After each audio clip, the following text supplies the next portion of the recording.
एक बार की बात है। शिवपुर नामक एक गांव में एक सेठ रहता था जिसका नाम प्रताप सिंह था। उसके घर में बिरजू नाम का एक नौकर काम किया करता था। बिरजू बहुत ही भोला भाला लड़का था। वह सारा दिन सेठ के घर में काम किया करता था, फिर सेठ के खेतों में भी काम किया करता था और रात होते ही हर रोज सेठ के पैर दबाया करता था।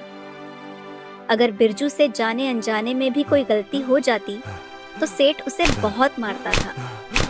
सारे दिन में बिरजू को सिर्फ एक बार ही खाना मिलता था। वह बहुत मुश्किल से सेठ के घर दिन निकाल रहा था। एक तरह वह एक जेल में ही कैद था। बहुत दुख भरा जीवन वह बिता रहा था। अब तो वह यही चाहता था कि कैसे भी उसे इस नर्क भरी जिंदगी से छुटकारा मिल जाए। ना तो उसकी कोई कमाई हो रही थी और ना ही अच्छे से खाने को रोटी मिल पा रही थी। एक दिन जब वह बहुत ज्यादा परेशान हो गया तो उसने सोचा, इतने अत्याचार और दुख भोगने से अच्छा है कि मैं यहाँ से भाग ही जाऊं। फिर एक दिन वह थक हार कर रात को अंधेरे में वहां से भाग निकला। वह 2 दिन 2 रात बिना रुके वहां से चलता ही गया। उसके मन में डर भी था कि अगर सेठ जी को पता चल गया तो वह मुझे फिर से मार मारेंगे और पीटेंगे। इसलिए बिरजू ने सांस तक नहीं ली और चलता ही गया, चलता ही गया। फिर एक रात वह एक गांव जिसका नाम कनकपुर था वहां जा पहुंचा। उसने देखा वहां एक जगह बहुत सारे लोग खड़े हुए थे। बिरजू ने जब उनको देखा तो सोचा, ये या तो कोई त्योहार है, नहीं तो किसी की शादी हो रही है। चलो पास जाके देखता हूँ। जब बिरजू ने पास जाकर देखा तो वहां कोई बारात ठहरी हुई थी। उसने सोचा, क्यों ना मैं भी बारातियों में शामिल हो जाऊं। चलो कुछ खाने को तो मिलेगा। 2 दिन हो गए कुछ नहीं खाया है, अभी बहुत भूख लगी है। यह सोचते हुए वो बारात में शामिल हो गया। जैसे ही वह बारात में शामिल हुआ तो उसने देखा एक नौजवान लड़का बेहोश हुए नीचे गिरा हुआ था। एक तो बिरजू पहले ही बहुत भोला भाला था। बिरजू उसे देखकर घबरा गया। फिर उसने पूछा, ये कौन है भाई, और ये ऐसे क्यों लेटा है जमीन पर? इतने में एक बुजुर्ग आदमी उसके पास आया और अपने दोनों हाथ जोड़कर उससे बोला, बेटा तुम जरा इधर आकर मेरी बात सुनना। वो बुजुर्ग आदमी बिरजू को एक तरफ ले गया और फिर बिरजू से बोला, तुम कौन हो बेटा? तुम बाराती तो हो नहीं लगते, क्योंकि मैं सभी बारातियों को अच्छे से जानता हूँ और यह बारात मैं ही लेकर आया हूँ। बिरजू तो सीधा साधा था। उसने सारी बात सच सच उस बुजुर्ग आदमी को बता दी। मैं तो यहाँ से गुजर रहा था। जब मैंने बारात देखी तो मैंने सोचा कि यहाँ से कुछ खाने को मिल जाएगा, मेरी भूख मिट जाएगी, शायद कुछ खाने को मिल जाए। बस इसी लालच में मैं बारात में आ गया। इतने में मैंने इस बेहोश लड़के को देख लिया। बेटा मेरी इज्जत अब तुम्हारे हाथ में है, तुम ही मेरी इज्जत बचा सकते हो। ये आप क्या कह रहे हैं? भला मैं कैसे आपकी इज्जत बचा सकता हूँ? जिस लड़के को तुम बेहोश देखकर आए हो वह मेरा ही बेटा है, और आज जो बारात यहाँ आई हुई है वो उसका ही दूल्हा है। उसकी शादी करने ही हम यहाँ आए थे, पर उसे मिर्गी का रोग है। बेटा उसे 4-4, 5-5 घंटे दौरे से होश नहीं आता है। अगर लड़की वालों को दूल्हे का सच पता लग गया तो फिर लड़की वाले मेरे लड़के के साथ अपनी लड़की के फेरे नहीं करवाएंगे और बारात को खाली हाथ ही वापस जाना पड़ेगा। पर इसमें मैं क्या कर सकता हूँ? बेटा तुम बस थोड़े समय के लिए दुल्हा बन जाओ और उस लड़की के साथ फेरे ले लो, और जब फेरे हो गए उसके बाद मैं बाकी सब संभाल लूंगा। नहीं नहीं, ये तो बहुत गलत बात है। मैं तुम्हें इस काम के बदले 50 सोने की मोहरें दूंगा और साथ ही साथ तुम्हारा मुंह पर बहुत बड़ा एहसान होगा। जब बिरजू ने 50 मोहरों की बात सुनी तो उस मासूम बिरजू के मन में लालच आ गया। ठीक है, मैं तैयार हूं। बोलो, मुझे क्या करना होगा? तुम्हारा बहुत बहुत धन्यवाद। तुमने मेरी उलझन दूर कर दी और मुझे मुसीबत से निकाल दिया। इसके बाद बिरजू को बहुत सुंदर कपड़े पहनाए गए। बिरजू अब बहुत सुंदर लग रहा था। फिर वह बारात के साथ लड़की वालों के घर पहुंचा। वहां उस लड़की और बिरजू के फेरे हो गए। जब फेरे हो गए तो लड़की के पिता ने उससे कहा, भाई साहब, हमारे यहाँ एक रिवाज है जो हमारे पूर्वज हैं।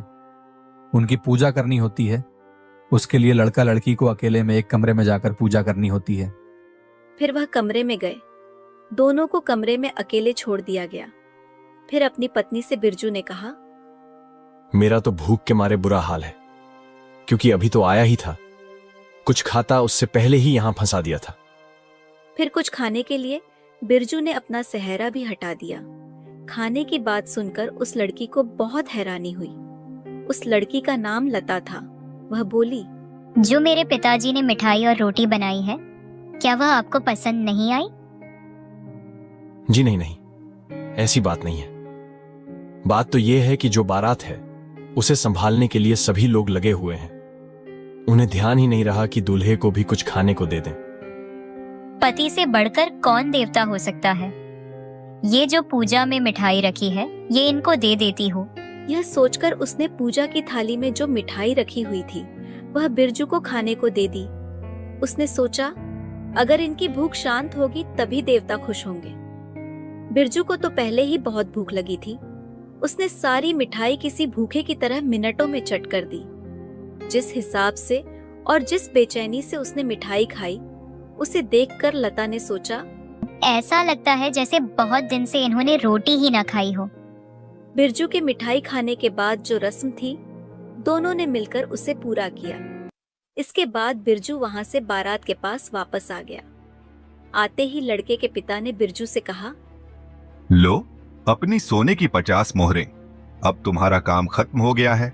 अब यहां से दूर किसी दूसरे गांव में चले जाओ। सोने की 50 मोहरें पाकर बिरजू बहुत खुश हुआ। वह उसी समय वहां से दूसरे गांव की ओर चल दिया। वह सोचता जा रहा था, मेरा भाग्य कितना अच्छा निकला। एक तो मुफ्त में रोटी, खाना और मिठाई मिली, और साथ ही 50 मोहरें भी। मुझसे ज्यादा किस्मत वाला और कौन हो सकता है। दूसरे दिन जब लड़के का पिता असली लड़के को लेकर लड़की वालों के घर पहुंचा और लड़की की विदाई होने लगी, तो उसने कहा, भाई साहब, अब विदाई का समय हो गया है, ज्यादा देर न करें। ठीक है, मैं विदाई की रस्म अभी करवा देता हूँ। लेकिन जब लड़की का पिता अपनी बेटी के पास उसके कमरे में पहुंचा, तो उसने देखा कि उसकी पत्नी और बेटी दोनों उदास और घबराई हुई बैठी हैं। क्या हुआ? तुम दोनों इतनी उदास क्यों हो? देखो, ये क्या कह रही है। जो लड़का आंगन में दूल्हा बना बैठा है, वह नहीं है जिसके साथ इसके कल रात फेरे हुए थे। बेटी, क्या बात है? साफ साफ बताओ, क्या हुआ है? पिताजी, यह वह लड़का नहीं है जिसने मेरे साथ रात फेरे लिए थे और पूजा की थी। अगर आपको यकीन नहीं होता तो मुझे और इस लड़के को अकेले में कमरे में बैठा दीजिए। दूध का दूध और पानी का पानी हो जाएगा। ठीक है, मैं अभी उस लड़के को बुलाता हूँ। वह लड़के के पिता के पास गया और कहा, मेरी बेटी आपके बेटे से अकेले में कुछ बात करना चाहती है, तो आप इनको थोड़ी देर अंदर भेज दीजिए। लड़के का पिता घबरा गया, लेकिन मान गया। फिर लड़का और लड़की अकेले आमने सामने बैठ गए। लड़की ने कहा, कल देवताओं की पूजा करते समय हमने जो बातें की थी, क्या वह तुम्हें याद है? लड़के ने अंदाजा लगाते हुए कहा, हाँ, मैंने कहा था कि आओ देवताओं की पूजा करें। क्या उस समय तुम भूखे नहीं थे? नहीं नहीं, मैं कब भूखा था? मेरी बारात ने जब खाना खाया था तब मैंने भी पेट भरकर खाना खाया था। मैंने तो अच्छे से खाना खाया था। यह सुनकर लड़की को यकीन हो गया कि यह लड़का वह नहीं है जिसके साथ उसने फेरे लिए थे। वह तेजी से कमरे से बाहर भागी और अपने पिता से जाकर बोली, पिताजी, यह वह लड़का नहीं है जिसने कल रात मेरे साथ फेरे लिए थे। लड़की का पिता लड़के के पिता के पास पहुंचा और गुस्से में बोला, आप लोगों ने हमारे साथ बहुत बड़ा धोखा किया है। बताइए, वह लड़का कहाँ है जिसने फेरे लिए थे? लड़के का पिता घबरा गया और लड़का भी डर गया, जिससे उसे फिर से मिर्गी का दौरा पड़ गया और वह वहीं गिर गया, जिससे धीरे धीरे सारा सच सामने आ गया। लड़के के पिता ने कबूल किया कि असली दूल्हा बीमार था, इसलिए रात को किसी और को दूल्हा बनाकर भेजा गया था। लड़की का पिता और ज्यादा गुस्से में आ गया और बोला, अब यह शादी कभी नहीं होगी। जाओ, अपनी बारात यहाँ से ले जाओ, नहीं तो मारपीट हो जाएगी। लड़के का पिता मजबूरी में बारात लेकर वहां से चला गया। दूसरी तरफ जब बिरजू उस गांव से जा रहा था तो रास्ते में एक जंगल आया। जंगल में पहुंचने पर बिरजू को एक कुटिया दिखाई दी। वो कुटिया एक साधु का आश्रम था। प्रणाम साधु महाराज। तुम कौन हो? अपने बारे में बताओ, और यहाँ क्या कर रहे हो? बिरजू ने अपनी सारी राम कहानी उस साधु महाराज को सुनाई। साधु महाराज ने जब सारी कहानी सुनी तो वह भी बिरजू के भोलेपन पर हैरान हो गया। उसे बिरजू पर बहुत दया आई। इतना भोला लड़का इस कलयुग में? ठीक है, तुम यहाँ रह सकते हो। उसके बाद वो वहीं पर रहने लग गया। वो आश्रम के सारे काम करता। जैसे जैसे समय गुजरता गया, उस साधु ने बिरजू को बहुत सारी जड़ी बूटियां खिलाईं, जिससे बिरजू का दिमाग बहुत तेज हो गया। उसका दिमाग पूरा काम करने लगा और उसका शरीर भी बलवान हो गया। अब वो पहले वाला बिरजू नहीं रहा था। वह बहुत चतुर, चालाक और बलशाली हो गया था। जब साधु महाराज ने देखा कि बिरजू अब बिल्कुल तैयार है, तो साधु महाराज ने एक दिन बिरजू से कहा, अब वह समय आ चुका है। तुम्हारी जो घरवाली है उसके साथ अब तुम अपना जीवन बिताओ। वह तो तभी दूसरे लड़के के साथ विदा हो गई थी। उसका तो किसी दूसरे के साथ विवाह हो गया था। नहीं, वह लड़की उस दिन बारात के साथ नहीं गई, बल्कि अब तक तुम्हारा ही इंतजार कर रही है। और आज के इस मुश्किल समय में उसे सबसे ज्यादा तुम्हारी जरूरत है। कैसे महाराज? मैं कुछ समझा नहीं। मुश्किल समय? वो जो लड़की है वो बहुत कष्ट में है। उसके ऊपर और उसके परिवार पर एक और दुखों का पहाड़ टूट गया है। दूसरा कौन सा गुरुजी? बात यह है कि जब लता की शादी थी तो उसके पिता ने एक सेठ के पास अपना खेत गिरवी रखा था और उससे कुछ पैसे उधार लिए थे। फिर जब लता के पिता ने पैसे वापस करने के लिए खेत और घर के कागज वापस मांगे तो सेठ ने देने से इनकार कर दिया। उन्हें पंचायत में बात करनी चाहिए थी। यह तो कोई बात ना हुई। जब वह पैसे लेने गया था तभी सेठ ने चालाकी के साथ खाली कागज पर ही हस्ताक्षर करवा लिए थे। यह तो बहुत बड़ा अन्याय हो गया उनके साथ। उनका घर और खेत छीनकर सेठ ने उन पर बहुत बड़ा जुल्म किया है। मैं अभी इसी समय उनके गांव में जाकर उस परिवार की मदद करता हूँ। बिरजू ने साधु महाराज से आज्ञा ली और वापस मालपुर गांव की ओर चल दिया।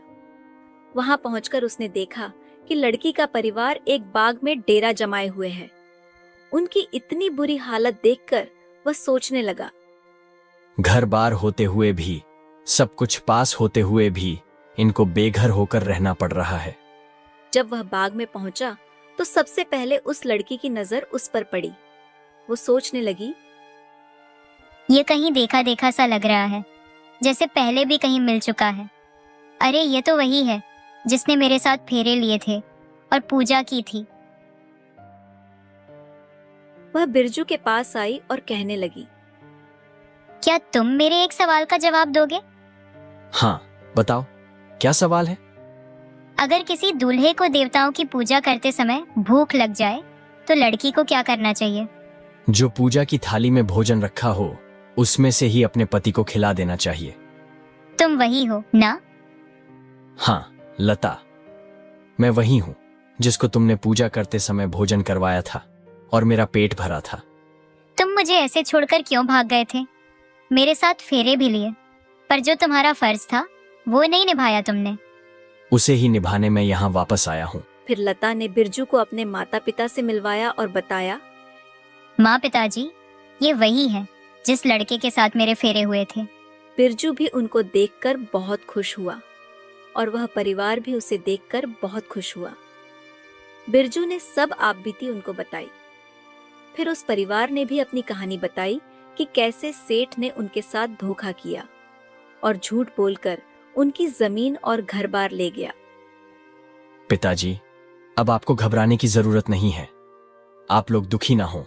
ऐसे हालात में पहुंचाने वाले उस झूठे सेठ को मैं खुद ही संभाल लूंगा और उसके बाद वह सारी बेईमानी भूल जाएगा। आज रात को मैं उसके घर डेरा लगाऊंगा। जब रात हुई तो बिरजू ने जाकर सेठ के घर का दरवाजा खटखटाया। सेठ बाहर आया बिरजू ने उससे कहा, मैं एक मुसाफिर हूं, आज रात रहने के लिए जगह ढूंढ रहा हूं। क्या मुझे यहां रहने के लिए जगह मिल सकती है? बिरजू की बात सुनकर सेठ सोचने लगा। इसको यहाँ रख लेता हूँ और इससे अच्छा किराया वसूल करूंगा। ठीक है, आ जाओ, पर तुम्हें 10 सोने की मोहरें मुझे किराए के रूप में देनी पड़ेंगी। आपका बहुत बहुत धन्यवाद मुझे जगह देने के लिए, और मैं सुबह होते ही आपको 10 सोने की मोहरें देकर फिर ही यहाँ से जाऊंगा। इसके बाद सेठ ने बिरजू को एक कमरा दिखाया और उसे वहां छोड़कर खुद अपनी पत्नी के पास चला गया। जब वह अपनी पत्नी के पास पहुंचा तो उसकी पत्नी बोली, जी, आप किसको उठा लाए? ऐसे थोड़ी न किसी को भी घर में लेकर आते हैं। कोई बात नहीं, भाग्यवान, यह एक राहगीर है, रात निकाल लेने दो उसे, यह तो भलाई का काम है। हम कौन से इसको जानते समझते हैं? अगर कोई ठग या चोर हुआ तो हमारे सोते समय सारा कुछ उठाकर भाग जाएगा, तो फिर हमारा क्या होगा? बात तो तुम्हारी सही है भाग्यवान, पर हमें अब क्या करना चाहिए? मैंने तो इस बात के बारे में सोचा ही नहीं था। यह तो आप सोचो, आपको क्या करना चाहिए। तुम आज इसी कमरे में सो जाओ, मैं आज वहीं सो जाता हूं जहां वह ठहरा हुआ है। मैं उसके पास होकर उस पर नजर रखूंगा और तुम इस कमरे में उसकी निगरानी रखना। हाँ, यह बात मुझे ठीक लगी, पर हमें साथ ही साथ यह तरकीब भी सोचनी चाहिए कि जिससे हम सारी रात जागते रहे और उसे रात में चोरी करने का कोई मौका ही ना मिले। तुम ही कोई तरकीब सोचो, तब तक मैं उसके पास सोने का प्रबंध करता हूँ। यह बात बोलकर सेठ उस लड़के के कमरे में चला गया जहां वह बैठा था। सेठ ने वहां पर अपने सोने का प्रबंध कर लिया। इतने में सेठानी भी सेठ के पीछे पीछे उसी कमरे में आ गई। अब वह तीनों एक ही कमरे में थे। सेठानी बिरजू से बोली, क्या तुम हमें कोई कहानी सुना सकते हो? अगर तुम हमें कहानी सुनाओगे तो रात जल्दी बीत जाएगी। आप लोग भी सो जाओ और मैं भी सो जाता हूं। कहानी सुनाने का अब समय नहीं है, मैं तो पहले ही बहुत थका हुआ हूं। वैसे कहानी सुनानी मुझे अच्छे से आती है, मैं कहानी बहुत अच्छे से सुनाता हूं, पर अभी आप लोग सो जाओ और मुझे भी सोने दो। यह बात सुनकर सेठ और सेठानी दोनों को बिरजू पर और भी शक होने लगा। यह बार बार सोने की ही बातें किए जा रहा है, कहानी सुनाने से मना किए जा रहा है। जरूर यह कोई ठग या चोर है, तभी यह हमें जल्दी सोने को बोल रहा है। मुझे तो कहानी सुनने की आदत है, जल्दी से मुझे कोई अच्छी सी कहानी सुनाओ। अगर आप लोग ज्यादा जिद कर रहे हैं तो कोई बात नहीं, मैं आपको एक कहानी सुना देता हूं। एक राजा था, वह बहुत घमंडी था। उसकी एक रानी थी, वह भी बहुत घमंडी थी, उसके जैसी ही थी। कहानी को बीच में ही छोड़कर बिरजू चुप हो गया और कुछ सोचने लगा। बिरजू को गहरी सोच में डूबा हुआ देखकर सेठानी बोली, बेटा, क्या बात हो गई? कौन सी सोच में डूब गए तुम? मुझे कहानी से एक बात याद आ गई, मैं बहुत बड़ी गलती कर बैठा। अब सेठ जी, आपसे क्या छुपाना, मैं एक राजा के पास नौकरी करता था और मैंने उस नौकरी को छोड़कर अपने गांव वापस आ रहा था। और जब मैंने नौकरी छोड़ी तो राजा ने मुझे 5 सोने की मोहरों की थैलियां दी थीं। तो सोचा कि इस गांव में मुझे रात निकालनी है, तो मैं इन थैलियों को साथ में कहां लेकर घूमता रहूंगा। इसीलिए मैंने इस गांव के बाहर जो नदी है उसके किनारे के पास में 5 की 5 थैलियां दबा दी थीं। नदी में कहां? नदी के किनारे जो एक सूखा पेड़ है उसी के नीचे मैंने अपनी थैलियां दबा दी थीं। पर अब मुझे इस बात पर अफसोस हो रहा है कि अगर मुझे आप जैसे ईमानदार लोगों के घर पर रात गुजारनी थी तो मेरी थैलियां यहां पर और भी ज्यादा सुरक्षित हो जाती। पर वहां पर तो फिर भी डर की बात है कि कहीं कोई चुरा ना ले। क्यों ना मैं उस नदी के पास जाकर इस मूर्ख की 5 थैलियां निकाल लाऊं और लाकर अपनी तिजोरी में रख लूं। इस पागल लड़के को क्या ही पता चलेगा। यह सोचते सोचते सेठ ने सेठानी को गुस्से से कहा, सेठानी जी, मेहमान को ज्यादा परेशान नहीं करना चाहिए, जाओ जाकर अपने कमरे में सो जाओ। सेठानी भी समझ गई कि सेठ के दिमाग में क्या चल रहा है। वह उसी समय उठकर अपने कमरे में चली गई। अपने कमरे में जाकर अपने बिस्तर पर लेट गई और सोचने लगी, जब यह लड़का सो जाए तो मैं वहां जाऊंगी। अगर सेठ जी नहीं जाएंगे तो मैं खुद 5 थैलियां निकाल लाऊंगी। उधर सेठ और बिरजू भी अपने अपने बिस्तर पर लेटे थे। सेठ यही सोचे जा रहा था, यह लड़का कब सोए और कब मैं यहाँ से जाऊं और कब मैं अपना काम शुरू करूं। थोड़ी देर के बाद बिरजू सो गया। वाह, क्या बात है, लड़का सो गया, अब बात बनी। अब मुझे जल्द से जल्द जाकर पेड़ के नीचे से मोहरे निकाल लेनी चाहिए। वो सेठ जल्दी से उठा और उस नदी के पास पहुंचा जहां बिरजू ने थैलियां दबाई थीं। इधर जब सेठानी की आंख खुली तो उसने देखा, लगता है इसको नींद आ गई है, पर लगता है सेठ जी जरूर थैलियों को ढूंढने के लिए गए हुए हैं। मुझे भी उनकी मदद करनी चाहिए। अभी तो यह सो रहा है, इसके जागने से पहले सोने की 4 थैलियां उठा लाऊंगी।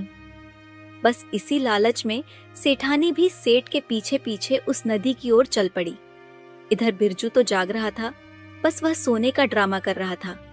वह सोच रहा था कि यह कब सेठ की पत्नी यहाँ से जाए और यह घर खाली हो। बिरजू उठ गया, वह बहुत खुश हुआ। अब तो घर में कोई भी नहीं है, अब मुझे अपना काम शुरू कर देना चाहिए। बिरजू उठने के बाद सीधा सेठ के तिजोरी वाले कमरे में जा पहुंचा। तिजोरी में जितने भी सोने चांदी के सिक्के थे, बिरजू ने सब एक पोटली में डाल ली और उसी समय सब कुछ लेकर वहां से रातों रात फरार हो गया। और फिर वह सीधा उसी बाग में पहुंच गया जहां पर उसका परिवार रुका हुआ था। इधर जब सेठ और सेठानी घर वापस आए तो देखकर हैरान रह गए और रोने लगे।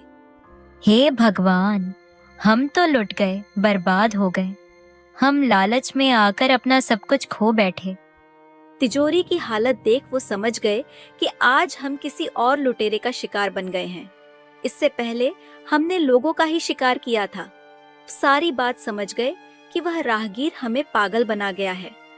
दूसरी तरफ बिरजू ने अपने परिवार को सारी बात बताई और वह वहां से उनके घर के कागज भी उठा लाया था।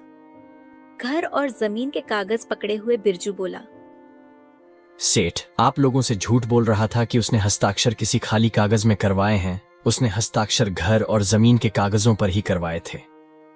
बिरजू फिर अपनी पत्नी को साथ लेकर कहीं दूर चला गया और वहीं पर घर बनाकर रहने लगा। लता का परिवार भी बिरजू से बहुत खुश था, क्योंकि बर्बाद हुए लोग उसने फिर से बसा दिए थे। ऐसे ही और वीडियो देखने के लिए हमारे चैनल को सब्सक्राइब करें और बेल आइकन को दबाएं।